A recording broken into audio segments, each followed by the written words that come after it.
Assalamualaikum warahmatullahi wabarakatuh.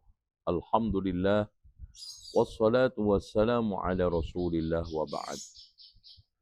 Alhamdulillah, Ramadan segera akan kita selesaikan. Dan sebentar lagi Idul Fitri kita akan masuki. Idul Fitri di dalam pandangan Islam adalah satu ibadah yang sangat sakral, yang penuh dengan keutamaan dan juga penuh dengan kemuliaan.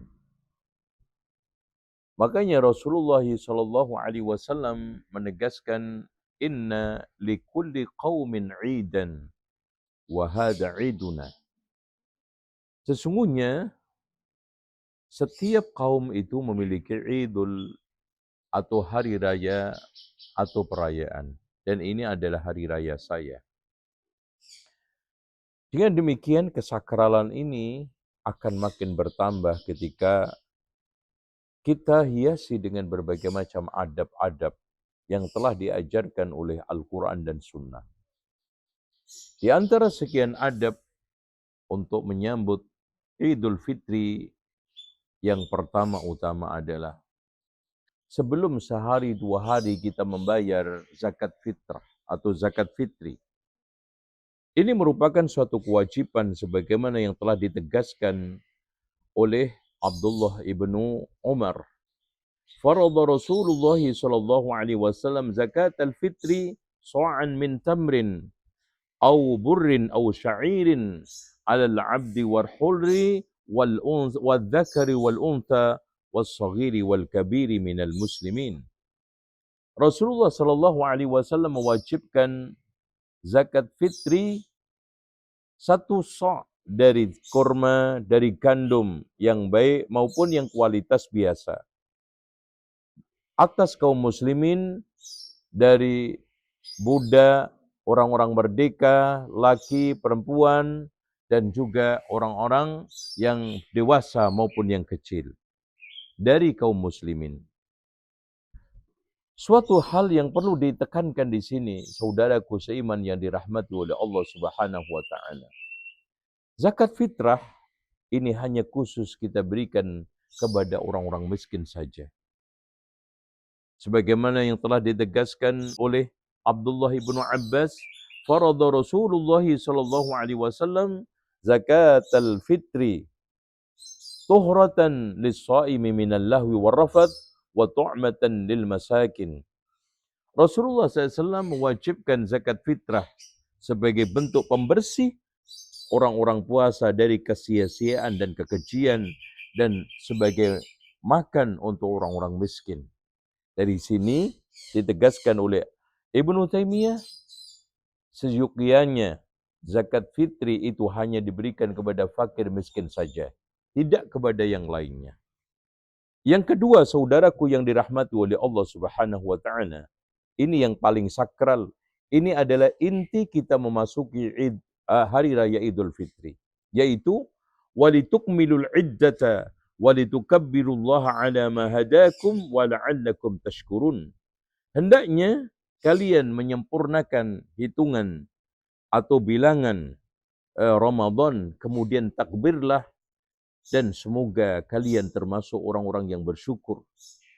Jadi ungkapan syukur yang paling tertinggi selepas kita menunaikan Ramadan adalah membaca takbir, mengumandangkan takbir, baik laki dan perempuan, di mana saja, kapan saja, dari mulai matahari terbenam saat kita telah mendapatkan hilal Id sampai akhirnya imam naik mimbar. Adapun pada saat Idul Adha dari mulai tanggal 1 Dzulhijjah sampai 13 ayyamut tasyrik, yaitu hari-hari tasyrik.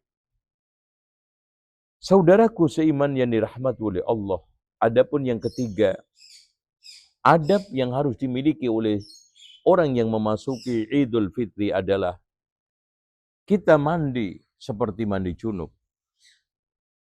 Kita sempurnakan mandi kita untuk menjalani sholat Id.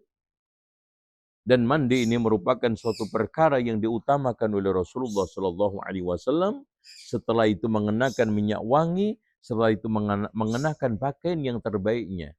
Karena ini merupakan sunnah yang telah dianjurkan oleh Rasulullah Sallallahu Alaihi Wasallam. Berikutnya yang ketiga, bagi orang yang sekarang ini ingin merayakan Idul Fitri secara sempurna, jangan lupa ikuti sholat Id. Dengan adab, kita berangkat dengan jalan lain, kemudian ketika pulang melalui jalan yang lainnya. Di sana kita ikuti sholat Id dengan rakaat pertama takbir 7, setelah takbiratul ihram. Kemudian yang kedua 5 kali setelah takbirul intiqal.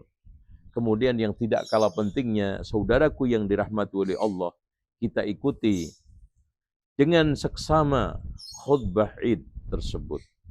Meskipun hukumnya sunnah, tetapi seorang ketika terus mengikuti khutbah ini sampai selesai itu diutamakan. Karena mendengarkan mau'idah, nasihat yang diberikan oleh pemimpin kaum muslimin, ulama atau tokoh-tokoh agama, ini merupakan suatu kebaikan, jangan sampai dilewatkan.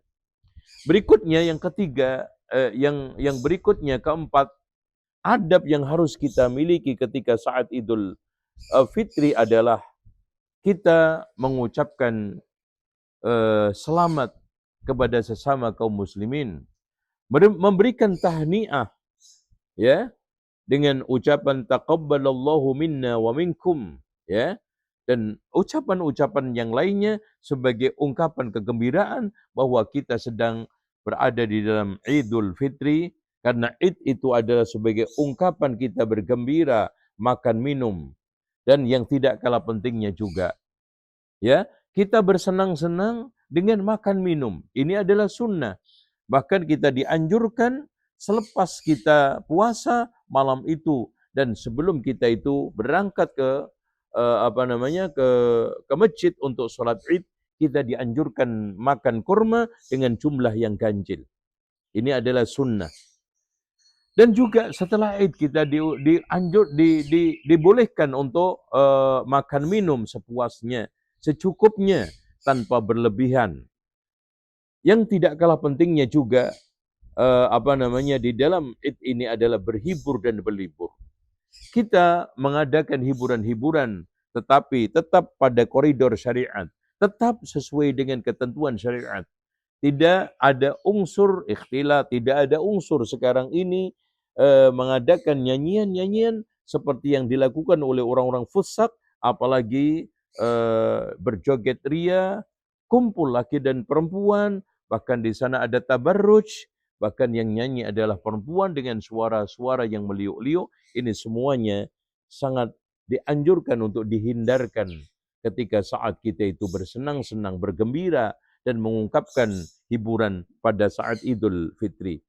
Dan yang terakhir, yang tidak kalah pentingnya, supaya Id ini lebih bermakna, maka kita harus gunakan untuk silaturahmi, untuk saling tegur sapa, untuk kita mengekspresikan berbagai macam ungkapan silaturahmi antar kita.